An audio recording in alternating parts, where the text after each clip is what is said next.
참 예수님, 하느님의 이름으로 시작하겠습니다. 성부와 성자와 성령의 이름으로 아멘. 네, 오늘은 하느님의 외아들 예수 그리스도를 믿나이다 편에서 저승에 가시어 사흘날에 죽은 이들 가운데서 부활하심을 믿는 신앙 고백에 대해서 알아보겠습니다. 몇 년 전에 교회 신문에서 신자들에게 설문조사를 한 적이 있습니다. 그 중에 예수님의 부활을 믿느냐 하는 항목이 있었어요. 그런데 확신한다, 믿는다 이런 대답을 하신 분들이 한 70% 있었고, 확실히 모르겠다 이런 대답이 한 30% 있었어요. 숫자가 중요한 게 아니라 100%가 아니라는 게 더 문제죠. 여러분은 어떠신가요?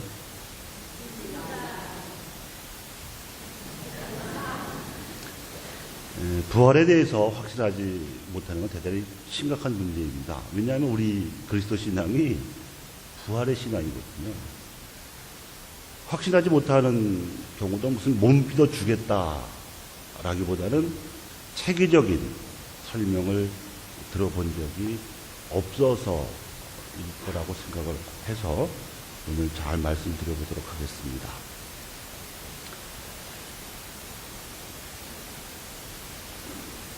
예수님께서는 죽은 자들 가운데서 부활하셨다는 표현이 신약 성경에 자주 나옵니다. 사실은 자주 나오는 정도가 아니라 신약 성경 전체는 예수 그리스도의 부활에 관한 증언이라고 할 수 있습니다.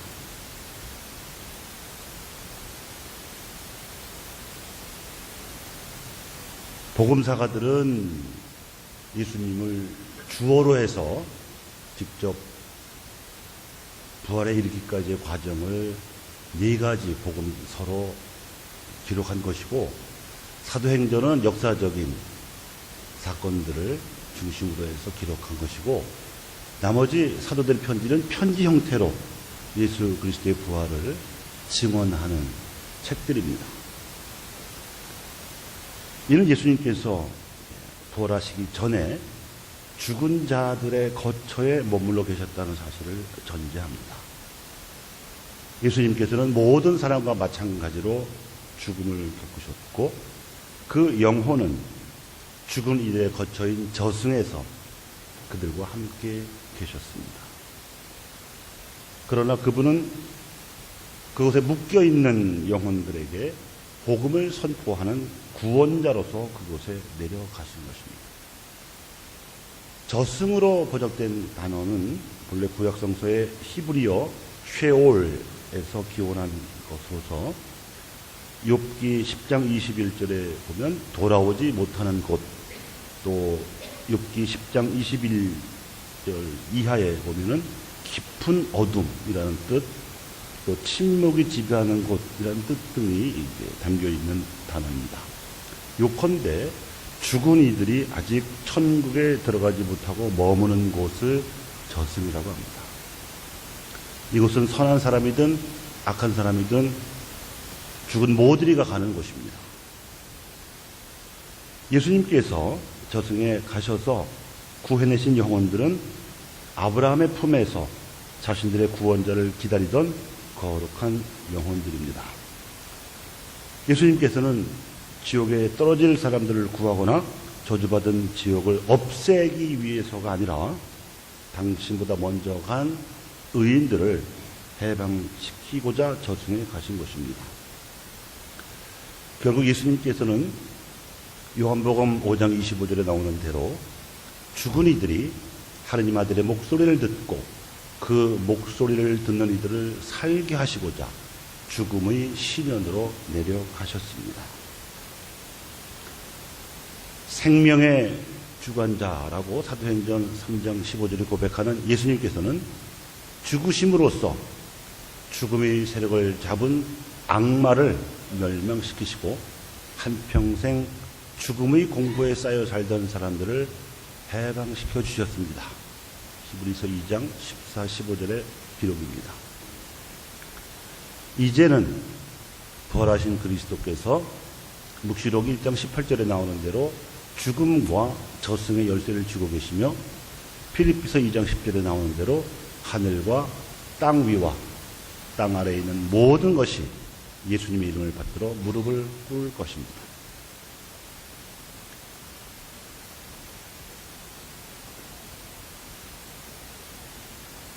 저승에 가신 예수님께서는 사흘 만에 죽은 이들 가운데서 부활하셨습니다. 예수님의 부활은 모든 교우들께서 잘 아시다시피 그리스도께 대한 우리 신앙 진리의 정수입니다. 믿는다는 것은 부활을 믿는 것이고, 못 믿겠다 하는 무신론은 부활을 못 믿는 것입니다.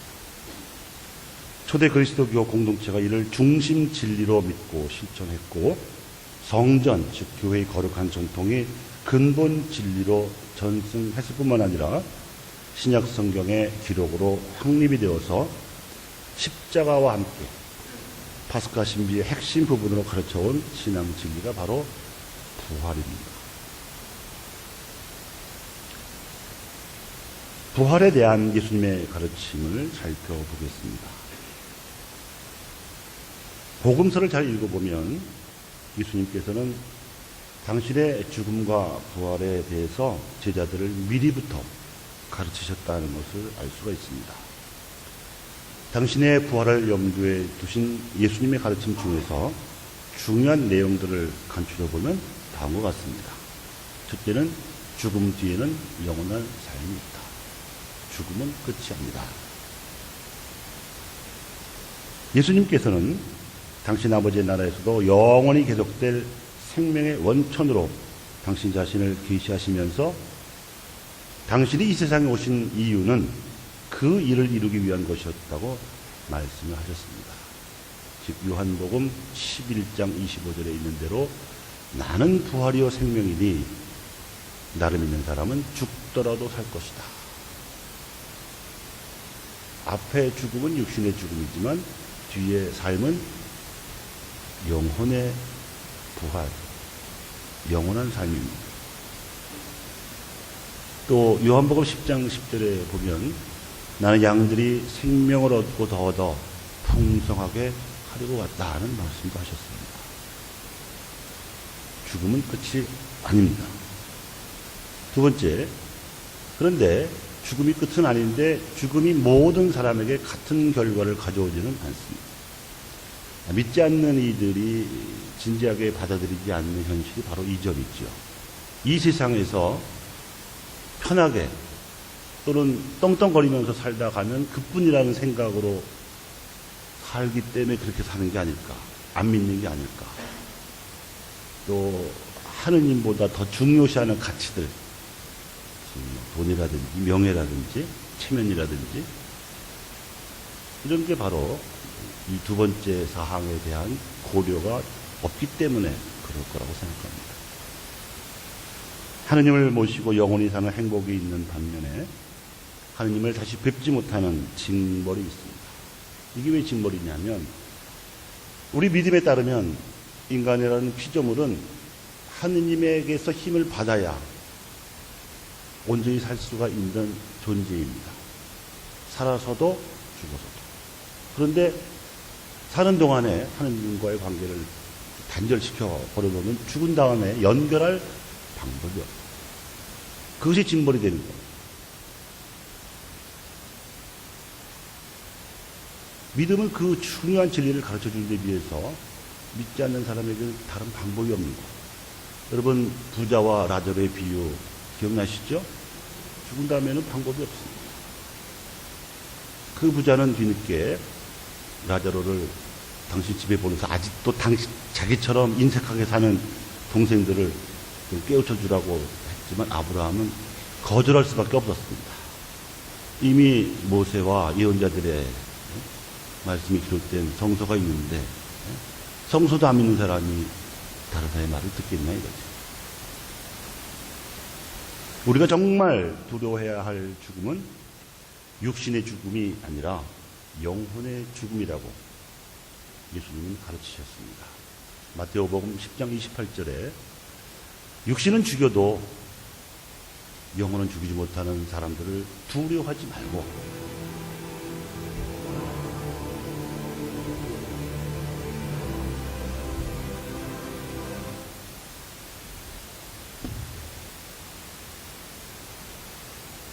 영혼과 육신을 아울러 지옥에 던져 멸망시킬 수 있는 분을 두려워하여라.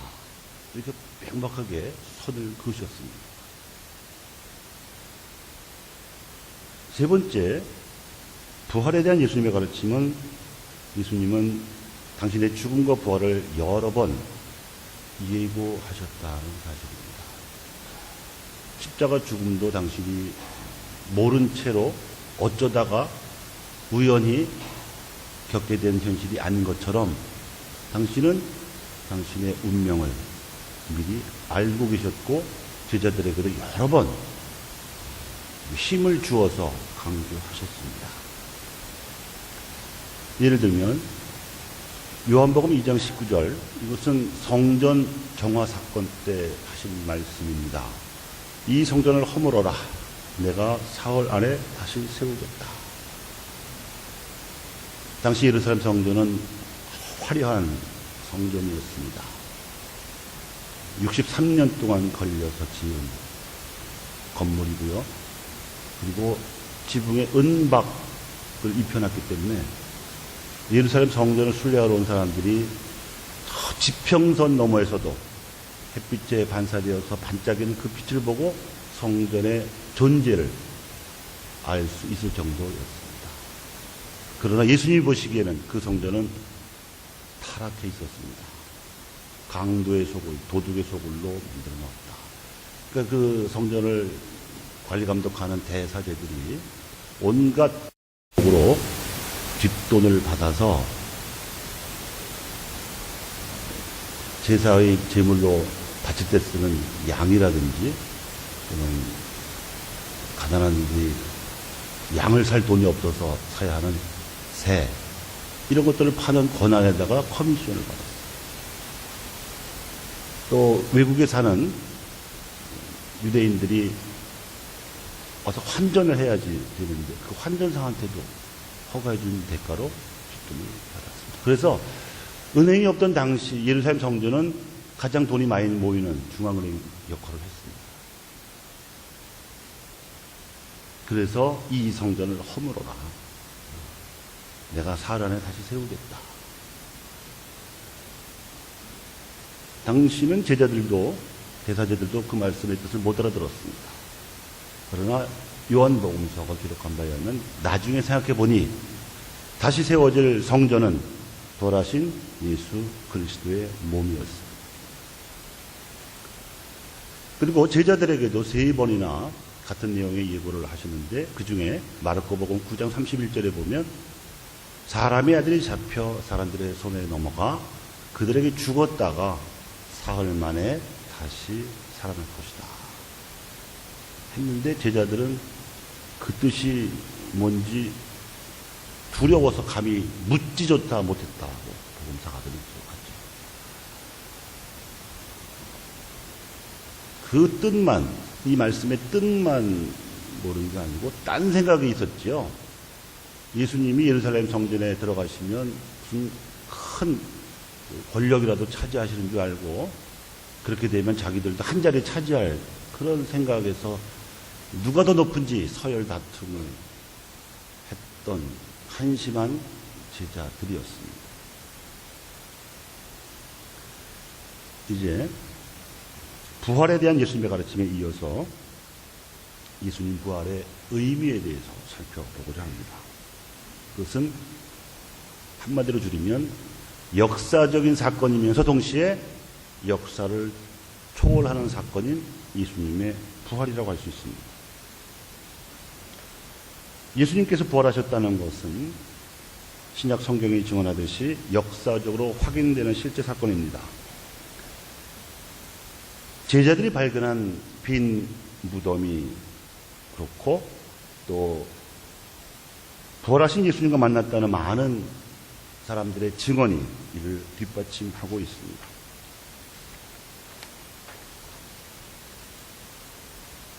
너희는 어찌하여 살아계신 분을 죽은 자 가운데서 찾고 있느냐? 그분은 여기 계시지 않고 다시 살아나셨다. 루카복음 24장 5, 6절에 나오는 이 말은 예수님의 무덤을 찾아온 여인들에게 천사가 한 말입니다. 예수님의 부활을 역사적 사건으로 확인해주는 첫 번째 요소가 바로 빈 무덤입니다. 물론 무덤이 비어있다는 사실 자체가 예수님께서 부활하셨음을 확인해주는 결정적인 증거는 되지 못합니다. 그 당시 유다인들은 예수님의 시신이 도난당해서 무덤이 비어있었던 것이라는 소문을 듣고 있기도 했습니다. 사실은 예루살렘 성전에 사제들이 퍼뜨린 거짓 소문이었죠. 하지만 예수님께서 부활하셨기 때문에 무덤이 비어 있을 수밖에 없는 것이기 때문에 빈 무덤은 예수님의 부활 사실을 인정하는 첫 걸음이자 간접 증거로는 충분합니다. 빈 무덤을 처음으로 발견한 사람들은 예수님의 시신에 향료를 바르러 갔던 막달라 마리아와 다른 여인들이었습니다. 막달라 마리아는 7마귀가 들렸던 여인으로 알려져 있고 예수님을 만나서 그 마귀들을 쫓아내고 해방된 후에 예수님께 너무 고마워서 예수님의 일행을 따라다니면서 뒷바라지를 하던 그런 사람이죠. 그런 분이 부활의 첫 증인이 된 거예요. 우리 그리스도 신앙이 부활 신앙이라는 걸 생각하면 성모 마리아의 버금가는 베드로 같은 제자들보다 더 먼저 예수님을 만난 인물입니다.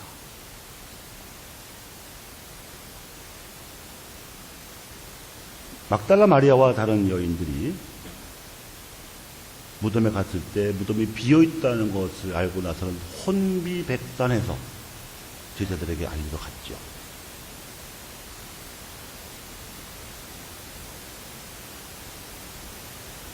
소식을 들은 베드로와 요한은 쏜살같이 달려갔습니다. 그런데 요한이 젊으니까 먼저 무덤에 다다랐는데 요한복음 20장의 기록에 보면 먼저 들어가지는 않고 베드로가 도착할 때까지 기다립니다. 근데 베드로가 들어가서 확인해 보니까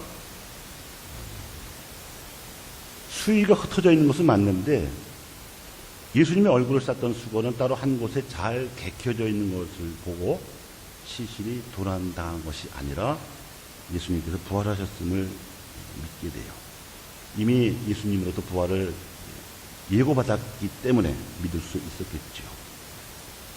또 이 대목을 주석하는 학자들은 첫 번째 의미가 빈 무덤으로 달려간 베드로와 요한의 이야기이기도 하지만 그 요한복음서가 쓰여지던 당시 초기 교회, 아직 질서가 정착되지 않았던 그런 초기 교회 안에서 요한으로 대표됐던 카리스마적인 공동체들하고 베드로로 대표되는 제도적인 공동체들과의 갈등을 어떻게 수습해야 하는지를 암시해주는 대목이라고도 봐요. 그러니까 막달레는 현장의 사람입니다. 현장에서는 늘 소식을 먼저 접하게 돼요. 위기가 닥쳤을수록 더 그렇죠. 그래서 현장의 위기를 감지한 다음에 먼저 움직이는 것은 언제나 카리스마적인 공동체입니다. 근데 카리스마적인 공동체가 앞서가 버리면 문제가 생겨요. 그래서 무덤까지는 앞서갔지만 들어가지는 않죠. 베드로를 기다려줍니다. 카리스마적 공동체는 제도적 공동체를 기다려줘야 하고 제도 내지 제도적 공동체는 종합 판단을 해야 이 카리스마적 공동체와 제도적 공동체가 교회 안에서 말하자면 생산적 길항 관계, 생산적 긴장 관계를 유지하면서 복음에 충실하면서도 안정되게 존재할 수 있다는 교훈이 담겨 있다고도 해석을 하는데 저는 굉장히 일리 있다고 생각하고요. 그것은 초기 교회 때뿐만 아니라 지금도 마찬가지입니다.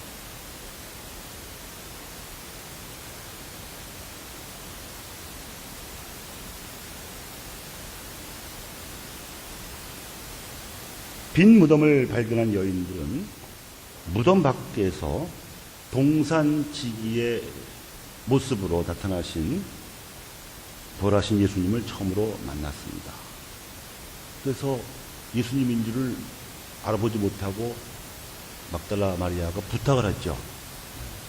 예수님 시신이 어디로 옮겨졌는지 알려달라고. 그럴 때 마리아야 하고 불러주는 예수님의 목소리 덕분에 막달라 마리아가 예수님을 알아보고 첫 증인이 됩니다.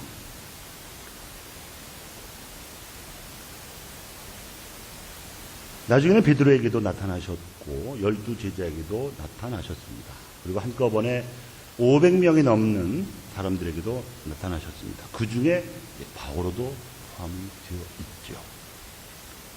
초기 신자 공동체의 부활 신앙은 이들의 생생한 부활 증언에 바탕을 두고 있습니다. 그러나 제자들이 예수님께서 부활하셨다는 소식을 듣거나 또는 부활하신 예수님을 직접 만났어도 예수님의 부활을 쉽게 믿을 수 있었던 것은 아니었습니다. 예수님의 순환과 죽음으로 받은 충격이 워낙 컸기 때문입니다.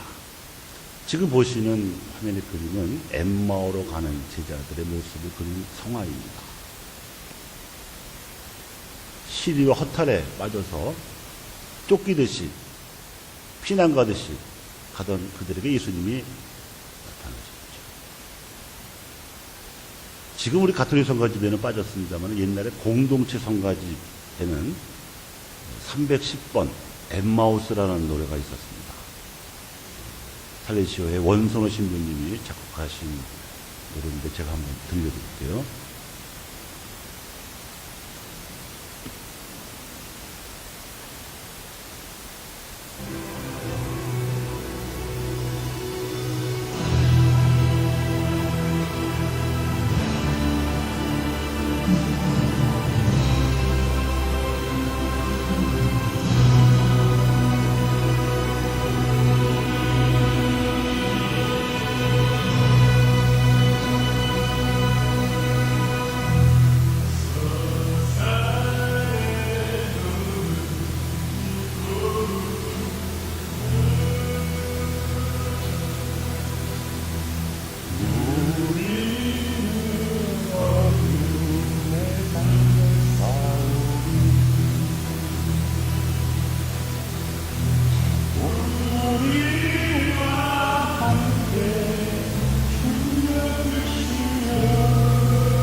마음에 대처하시면 어느 세월에 또 배우리까 누추한 질이나 발수하니 이 밤을 지나 다시 없어서 이 밤을 지나 다시 없어서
우리 본당에도 방문했던 생활성가 가수 신상옥 씨의 목소리였습니다.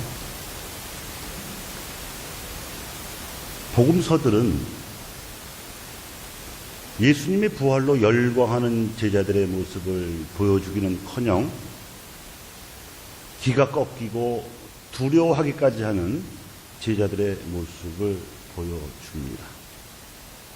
오죽하면 예수님께서 부활하신 날 저녁에 11 제자에게 나타나셔서 마음이 완고하여 도무지 믿으려 하지 않는 그들을 꾸짖으셨다. 그들은 예수님께서 살아나신 것을 본 사람들의 말도 믿지 않았던 것이다. 이렇게 마르코복음 16장 14절에 기록되어 있습니다. 이렇게 볼 때 부활신앙이 제자들이 꾸며낸 환상이라거나 광신의 결과라고 주장하는 가설은 전혀 신빙성이 없습니다. 오히려 정반대로 부활에 대한 제자들의 신앙은 부활하신 예수님과의 만남에서 생겨난 것으로서 하느님의 은총이 작용한 결과로 봐야 합니다.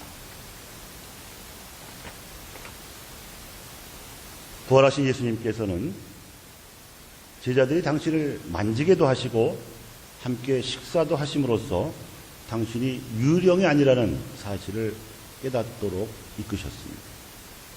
무엇보다도 그들에게 나타나신 육신이 순환의 흔적, 즉 양 손바닥에 못자국이 박히고 양 발에도 못자국이 박히고 옆구리에도 착으로 찔릴 흔적이 있는 그 흔적을 그대로 보여주셨습니다.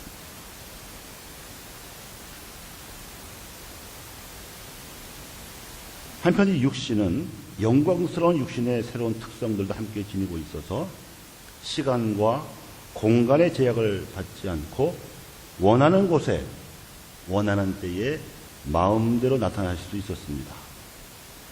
왜냐하면 부활하신 예수님의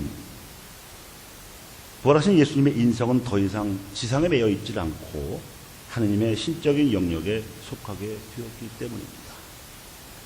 다시 말하면 부활하신 예수님께서는 나자렛 예수로 불리던 사람으로 환생하신 것이 아니라 천지 창조부터 계셨던 하느님의 차원으로 살아나신 것이기 때문입니다. 이런 이유로 부활하신 예수님께서는 동산지기의 모습이나 또는 제자들이 알아보지 못할 정도로 다른 모습 등 얼마든지 원하는 모습으로 나타나셨습니다. 이것은 분명히 예수님의 신성에 대한 믿음을 불러일으키시기 위한 것이었습니다. 그래서 예수님의 부활은 당신이 부활 전에 즉 공생활을 하시면서 야이로의 딸이라든지 나인의 젊은이라든지 또는 평소에 자주 들으셨던 그래서 친했던 라자로 등을 다시 살리신 경우처럼 지상의 삶으로 돌아오신 것이 아니었습니다. 죽었던 시신이 생기를 얻어서 소생한 것과는 다르다는 뜻입니다. 부활은 환생이나 소생이 아닙니다. 소생 사건들은 기적적인 사건들이긴 해도 이 기적을 받은 사람들은 예수님의 권능 덕분에 지상의 정상적인 삶을 되찾았을 뿐이었습니다. 때가 되면 수명을 다하면 다시 그들은 죽게 될 것이었죠. 그러나 예수님의 부활은 이와는 본질적으로 차원이 다릅니다. 부활하신 당신의 육신으로 예수님께서는 죽음의 상태에서 시간과 공간을 초월한 다른 생명의 세계, 즉 하느님의 생명애로 넘어가셨습니다. 이것이 부활의 초월성입니다. 이 초월성 때문에 1세기라고 하는 시간과 팔레스티나라는 공간에 제한된 무대에서 예수님에 의해 선포된 하느님 나라의 복음이 시공을 넘어서는 영원한 진리가 될 수 있는 것입니다. 이리하여 빈무덤이라는 표징과 부활하신 예수님을 제자들이 만났다는 사실로 부활이라는 역사적 사건이 확인되면서도 시공의 역사를 초월하는 면에서 부활은 신앙 진리의 핵심이 된다고 할 수 있습니다. 이 때문에 바오로는 그리스도께서 다시 살아나지 않으셨다면 우리가 전한 것도 헛된 것이요 여러분의 믿음도 헛된 것일 수밖에 없습니다 하고 고린도전서 15장 14절에서 고백합니다. 예수님의 부활로 말미암아서 그분이 선포하신 하느님 나라의 복음이 참된 진리라는 것이 입증되었다는 말입니다. 또 하나 중요한 것은 역사를 초월하는 진리이면서도 역사성을 지닌 사건이기 때문에 부활하신 예수님께서 그때나 지금이나 온 세상 사람들에게 너나 없이 나타나실 수 있는 것이 아니고 역사 안에서 당신이 직접 선택하셨고 하느님 나라의 복음을 당신의 뒤를 이어서 선포하도록 양성하신 제자들에게만 나타나셨고 그들의 증언에 의해서 부활신앙이 전파되고 그 위에 교회가 세워진 것입니다. 그래서 교회의 기초는 사도들입니다. 예수 그리스도는 모퉁이 돌이고 기둥은 사도들입니다. 왜 나한테는 안 나타나냐고 생각하지 마시라는 뜻이에요. 우리는 사도들의 증언을 믿으면 되죠.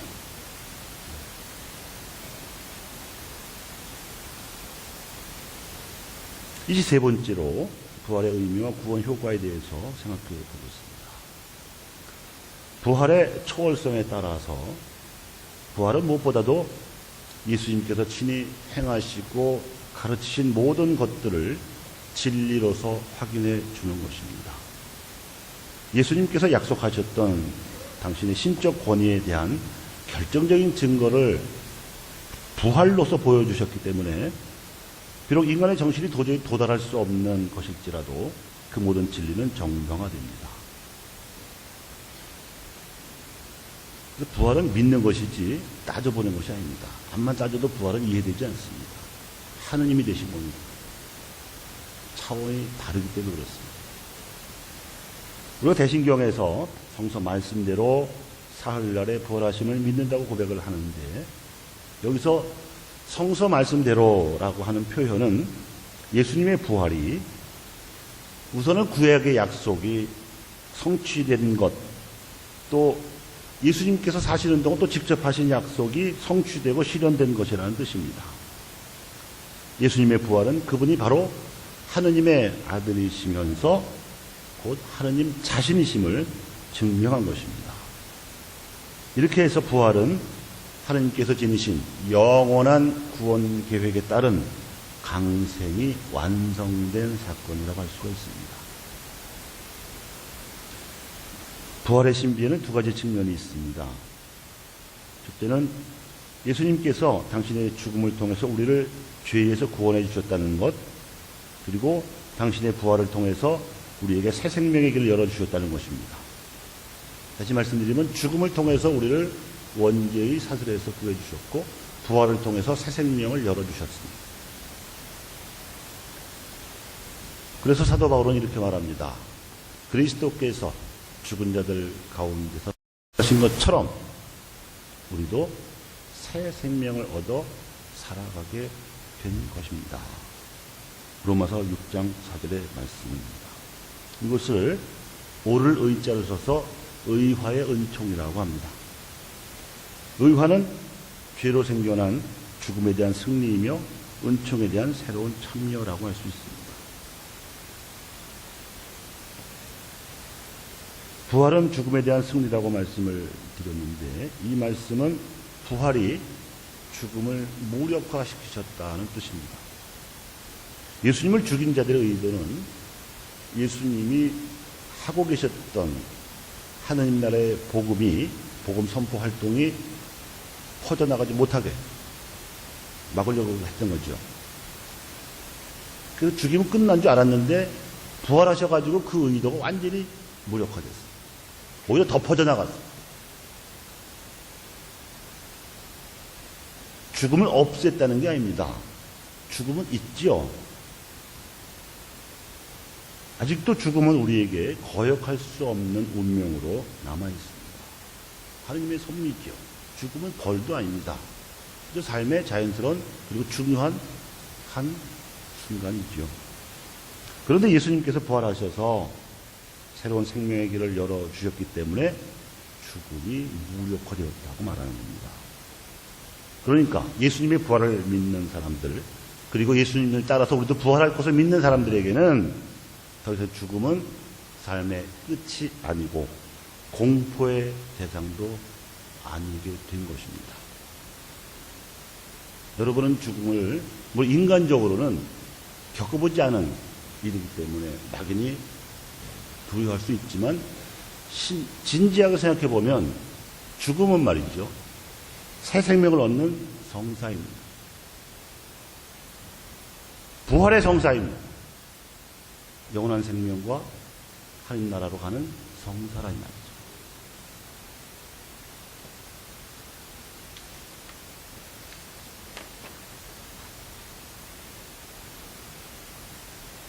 예수 그리스도의 부활은 장차 우리가 부활하게 될 희망의 근원이 됩니다. 이 희망에 대해서 사도 바울은 이렇게 말합니다. 그리스도께서는 죽은 자들 가운데서 다시 살아나셔서 죽었다가 부활한 첫 사람이 되셨습니다.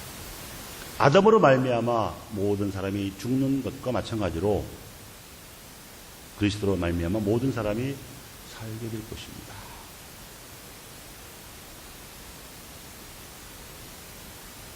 이 완성을 기다리면서 부활하신 그리스도께서는 신자들의 마음 안에 사십니다. 이런 의미로 미사 통상문의 결문은 주님께서는 영원히 살아계시며 다스리시나이다로 맺는 것입니다. 여러분의 마음 안에 예수님 살아계시죠? 예수님의 뜻이 여러분의 뜻을 다스리시죠? 그 뜻입니다. 그리스도인들은 그리스도 안에서 앞으로 올 세상의 능력을 미리 맛보고 그리스도를 통해 하느님의 생명 안으로 이끌려 갑니다. 이것이 영적인 광합성 현상입니다. 첫 시간에 진화의 기적으로 광합성 작용을 설명드렸었죠. 그래서 식물과 같은 생명체가 태양으로부터 오는 빛을 받아갖고 에너지로 바꾸어서 산소도 내보내고 자기 식량도 준비하는 그 진화가 그 식물을 먹고 사는 동물을 상승시키고 그 식물과 동물을 섭취해서 생존할 수 있는 인간도 가능하게 된 거예요. 그런데 그거는 물리적인 생물학적인 광합성 현상이라고 한다면 예수님의 부활은 영적으로 하느님으로부터 오는 에너지, 기운을 우리가 받아들일 수 있게 한 사건이란 말이죠. 부활의 초월성에 따라서 이제 예수 그리스도의 부활은 과거의 사건으로 지나간 것이 아니라 현재에 일어나고 있는 진행형 사건입니다. 하느님 생명의 영역과 차원은 시공을 모두 초월하기 때문이지요. 그래서 독일의 속담에 이런 말이 있습니다. 그리스도께서 100번을 부활하셔도 내가 부활하지 않으면 아무 소용이 없다. 예수 그리스도의 부활은 나의 부활을 위해서 일어난 것이기 때문에 정작 내가 부활하지 않으면 나에게는 아무런 소용이 없는 것입니다. 그리스도의 부활이 나의 부활을 가져다 주지 못한다면 경탄할 필요도 찬미할 이유도 없어요. 그러니까 내가 부활해야 돼. 죽은 다음에는 물론이고 지금 여기서부터도 부활할 수 있고 또 죽은 다음에 부활하기 위해서라도 지금 여기서부터 부활한 삶을 시작해야 되고 연습해야 한다 이 말이에요. 그러자면 이 세상의 삶에서 겪는 여러 형태의 죽음에서 부활해야 합니다. 죽음을 두려워하지 말고 정면 돌파해야 된다 이 말입니다. 예수님처럼 변화된 삶으로 복음을 살아내야 한다는 뜻입니다. 예수님은 우리를 위해서, 우리의 부활을 위해서 부활하셨습니다. 그러기 위해서 우리가 세례를 받은 것이고 성체를 영하는 것이죠.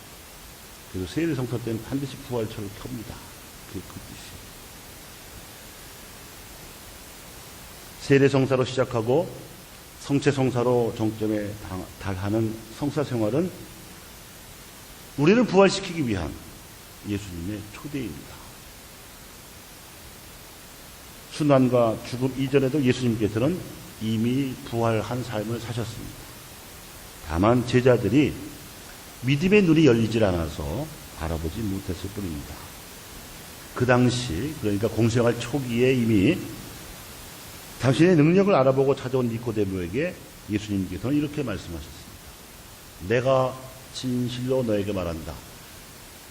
말씀의 서두를 이렇게 시작할 때는 굉장히 강조한다는 뜻이에요. 누구든지 물과 성령으로 태어나지 않으면 하느님 나라에 들어갈 수 없다. 이건 우리가 육신으로 죽을 때 일어나는 일이 아니죠. 언제 일어나죠? 세례성사 때, 견진성사 때. 너희는 위로부터 태어나야 한다. 세례성사는 우리가 물과 성령으로 새로 태어나게 한 성사였습니다. 또한 5,000명을 배불리 먹이신 빵의 기적을 행하신 후에 예수님께서는 그 기적에 열광하는 군중에게 이렇게 말씀하셨습니다. 내가 진실로 너희에게 말한다. 두 번 반복은 두 배로 강조하는 겁니다. 너희가 사람의 아들의 살을 먹지 않고 그 피를 마시지 않으면 너희는 생명을 얻지 못한다. 그러나 내 살을 먹고 내 피를 마시는 사람은 영원한 생명을 얻고 나도 마지막 날에 그를 살릴 것이다. 내 살은 참된 양식이고 내 피는 참된 음료다. 내 살을 먹고 내 피를 마시는 사람은 내 안에 머무르고 나도 그 사람 안에 머무른다. 영적 광합성. 살아계신 아버지께서 나를 보내셨고 내가 아버지로 말미암아 사는 것과 같이 나를 먹는 사람도 나로 말미암아 살 것이다. 이것이 하늘에서 내려온 빵이다. 너희 조상들이 먹고도 죽은 것과는 달리 이 빵을 먹는 사람은 영원히 살 것이다. 이 말씀을 하기 전까지는 빵의 기적에 그 놀란 열광한 군중이 예수님을 임금으로라도 모시려고 쫓아왔었어요. 저 양반 뒤만 따라다니면 굶어 죽을 일은 없겠다. 이런 계산이 있었겠죠. 근데 이 말씀을 하시고 나서는 어떻게 됐을까요? 도대체 무슨 말씀인지 알아들 수가 없고 자기 살을 먹으라니 자기 피를 마시라니 붙잡지도 않으셨어요. 갈 때는 가. 그리고 제자들에게도 아마 연상하건대 유심히 한 사람 한 사람의 눈을 마주치면서 말씀하셨을 것 같아요. 자, 너희는 어떻게 하겠느냐? 갈 테면 가라는 거죠.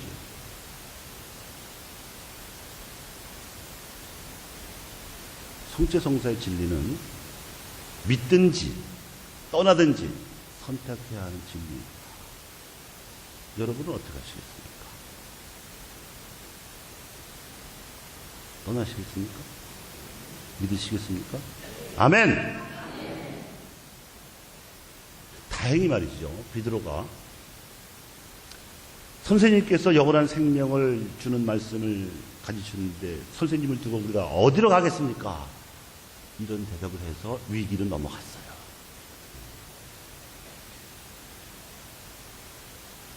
성체성사는 영원한 생명의 보증임을 아주 똑똑하게 확인해 주시는 말씀이었습니다. 저는 개신교에 열심히 하신 신자분들에게 이 말씀을 꼭 들어주고 싶어요. 성경책을 선택해서 읽냐고, 요한복음 빼놓고 읽냐고 물어보고 싶어요.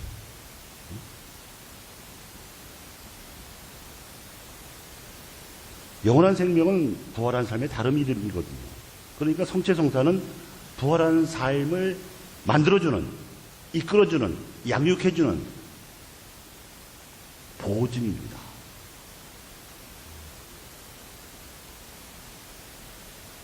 그날 미사의 말씀을 잘 새기고 성체를 영하면서 사는 삶은 우리 삶을 변화시켜, 성숙시켜, 풍요롭게 만듭니다. 그것은 우리의 힘이나 우리의 능력이 아니라 바로 성체를 통해서 우리에게 오신 성령의 힘이죠. 그래서 세례성사와 성체성사로 예수님 안에 머무르게 된 우리에게 예수님께서는 더 큰 약속도 해주셨습니다. 내가 진실로 너희에게 말한다. 나를 믿는 사람은 내가 하는 일을 할 뿐만 아니라 그보다 더 큰 일도 하게 될 것이다. 이거 참 엄청난 약속이죠. 우리가 예수님보다 더 위대한 능력을 가지게 된다는 뜻이 아니라 예수님께서 보내주시는 성령의 힘으로 그렇게 됐다는 뜻이에요. 내가 아버지께 가기 때문이다. 엄청난 빽이 생긴 거예요. 부활하신 예수님 믿는다는 게 어떤 건지 우리는 똑똑히 의식할 필요가 있습니다. 너희가 내 이름으로 정하는 것은 무엇인지 다 이루어주겠다. 이거를 로또 복권 사는데 이용하면 안 되지. 그 얘기가 아니에요. 아파트값 올려달라고 하는 기도에 이 예수님 말씀을 남용하면 됩니까? 안 됩니까? 차원이 다른 거예요. 그리하여 아버지께서 아들을 통하여 영광스럽게 되시도록 우리가 어떤 지향을 가지고 해야 올바른 기도인지를 말씀하시는 거죠. 우리가 주의 기도 전반부가 바로 그렇지 않습니까? 아버지의 이름이 거룩히 빛나시고 아버지의 나라가 오시고 아버지의 뜻이 하늘에서와 같이 땅에서 이루어지게 하는 것은 바로 기도하는 나 자신이어야 되는 거죠. 나와 상관없이 우연히 하늘에서 비가 내리듯이 하나님의 이름이 빛날 수도 없고 하나님의 나라가 그렇게 오는 것도 아니고 하나님의 뜻이 이루어지는 게 아니지 않습니까? 근데 그런 생각 안 하고 그냥 기기적으로 습관적으로 그냥 주의 기도만 바치면 백날 해봐야 아무런 의미 있는 변화가 있다 없다?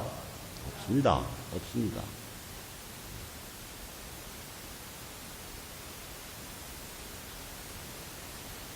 부활하신 예수님께서 보내신 성령으로 인해서 우리는 예수님보다 우리입니다. 우리 한 개인이 아니라 우리 교회 신자들의 공동체가 더 큰 일을 할 수가 있다. 사실 그렇죠. 사복음서 통틀어서 예수님이 거두신 병자보다는 지금 믿는 신자들이 돕는 환자나 가난한 애들이 더 많잖아요. 그렇죠? 우리가 예수님처럼 부활한 삶을 바로 성령으로 말미암아서 우리가 살 수 있게 되었다는 것이 그야말로 기쁜 소식입니다.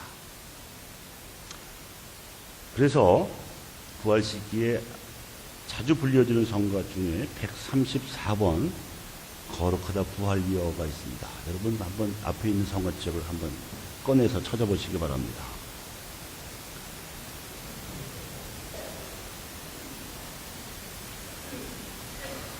반주자께서 계신가?